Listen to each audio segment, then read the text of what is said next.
I'm listening to a new album every day in 2025, and here's what I listened to over the last week. Starting off with Pearl Jam's Binaural, their 6th album. It just turned 25 last month. Their first album with Matt Cameron on drums, however, I might call it their weakest so far. For every good song like Break or Fall, Insignificance, Of the Girl, Rival, there's just a few others in there that didn't do much for me. Break or Fall and Insignificance will make the playlist score. I gave Binaural a 6.5. And then after that, we have Joy Division's Closer, their second and final album. I loved Unknown Pleasures, but I felt really indifferent on this one. It felt pretty one note.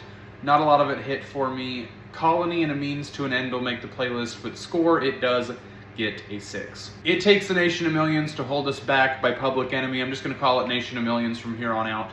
Felt a little bloated, too many skits, short tracks without much purpose, but the good tracks were really good at least. Don't Believe the Hype, Cold Lampin', and Black Steel in the Hour of Chaos were especially my favorite tracks, but again, there's just a little too much going on, a little too bloated, a little bit too much skits, which I guess is common in hip-hop, but Cold Lampin' with Flavor and Black Steel in the Hour of Chaos make the playlist score. It gets a 7. The next day I listened to Scream from New York, New York by Ben Stellar, an indie rock band from New York. It's their debut album.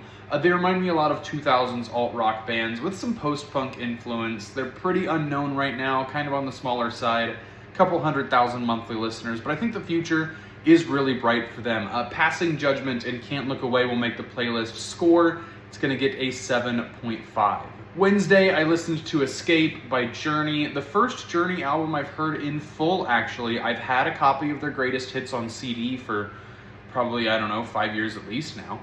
So I know all the greatest hits, but I've never gone into the albums on their own. They fall into the same boat as Queen, where they're just a greatest hits band for me, and that's fine. This didn't make me want to change that. The deep cuts were fine, but Don't Stop Believin' and Open Arms will make the playlist and score. This gets a 7. Back to Mystery City by Hanoi Rocks was up yesterday, their 4th album from 1983, but it sounds like what would come in the late 80s, paved the way for the hair metal sound of that decade. Malibu Beach Nightmare and Back to Mystery City make the playlist score. 7. And right before recording this, I listened to Hair of the Dog by Nazareth. Their 6th album has my personal favorite song, Please Don't Judas Me, on it. The title track and Love Hurts, though, both do feel overplayed for me. They were just on the radio so much as a kid. Hard to make them favorites because of that. Vocally, though, you can tell that Axl Rose from Guns N' Roses gets a lot of his inspiration from Nazareth. Changing Times and Please Don't Judas Me make the playlist and score. This one's going to get an 8, and I'll see you next week.